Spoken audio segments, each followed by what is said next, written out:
The sky was gray when Jude walked out of the street. He had slept poorly.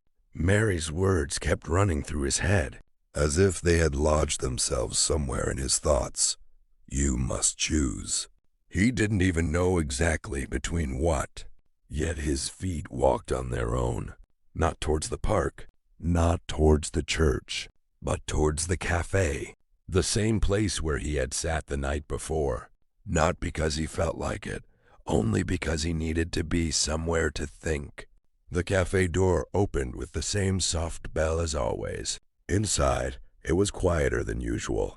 The bartender was polishing glasses behind the bar. Levy wasn't there. Neither was Cornelius. Sophia was nowhere to be seen. Jude sat down at a table by the window. Outside, people walked past, a man with a dog, a woman with shopping bags. Ordinary lives, ordinary days.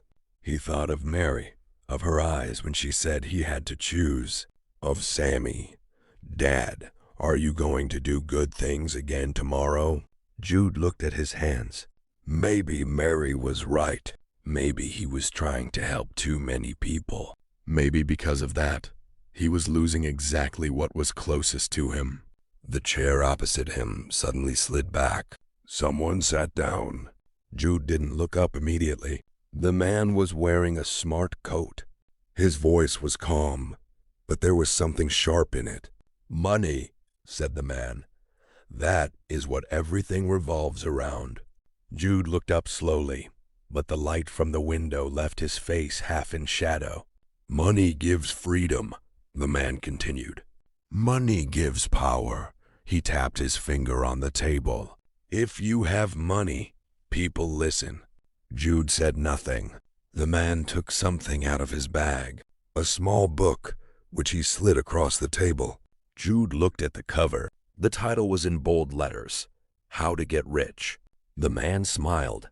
That, he said, is the only book worth reading. Jude looked at the title for a moment, then leaned back slightly. Funny, he said calmly. The man raised an eyebrow. Why?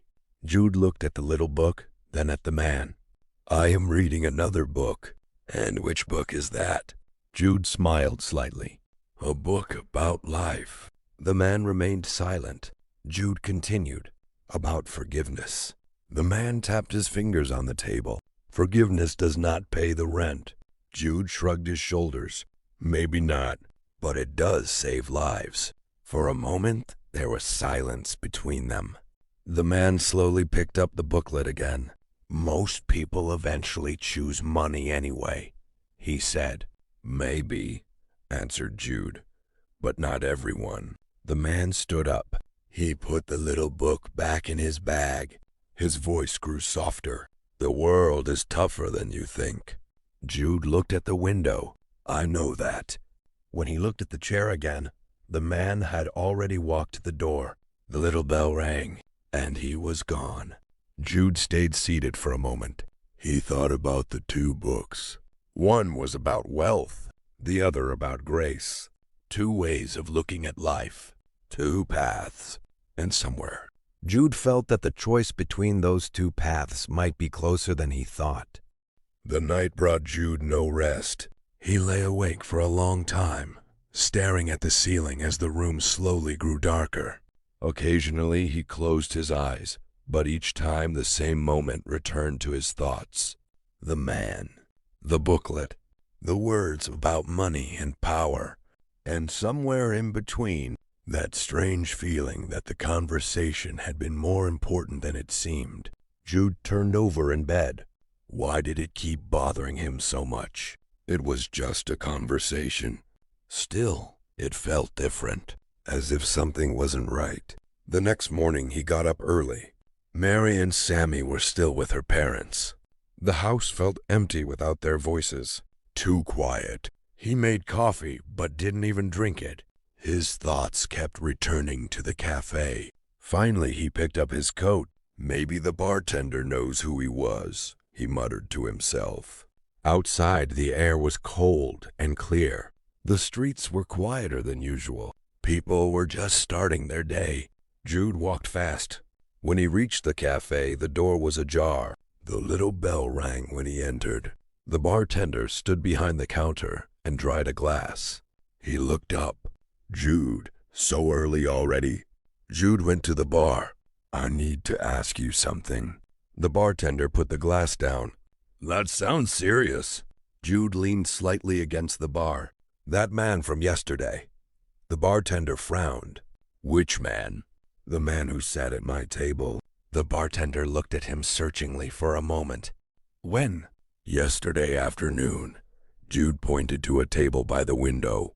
"There. He sat across from me." The bartender looked at the table, then back at Jude. "I didn't see anyone there." Jude blinked.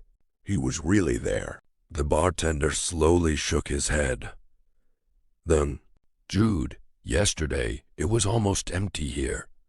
He pointed to the room. "Only you were sitting here." Jude felt a slight tension in his chest. "That is not possible." The bartender shrugged. "I stood here the whole time." He looked at the table by the window. "No one sat with you."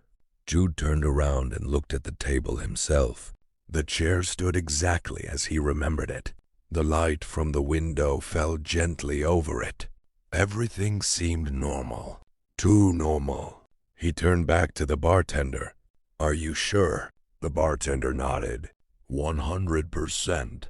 For a moment, no one said anything. Jude felt a shiver run down his spine. He thought of the little book, of the words about wealth, of the way the man had spoken. Maybe he was there only for a very short time," Jude said softly. The bartender shrugged again. "If someone comes in, I hear the bell." He pointed to the door. "And yesterday it only went off once." Jude looked at the door, then at the table, then back at the bartender. And that was when you came in," the bartender said calmly. The silence in the cafe suddenly felt heavy. Jude looked again at the chair opposite the table by the window. He could almost swear that someone had sat there, that he could still hear the voice. "Money gives power." He walked slowly to the table. He placed his hand on the backrest of the chair. Cold wood. Nothing special. Yet he felt that something had changed, as if a door somewhere in his life had opened, and he didn't yet know what lay behind it. Jude looked out the window. People walked past as usual, but deep down, he felt that he might have had a conversation with someone who shouldn't have been there at all.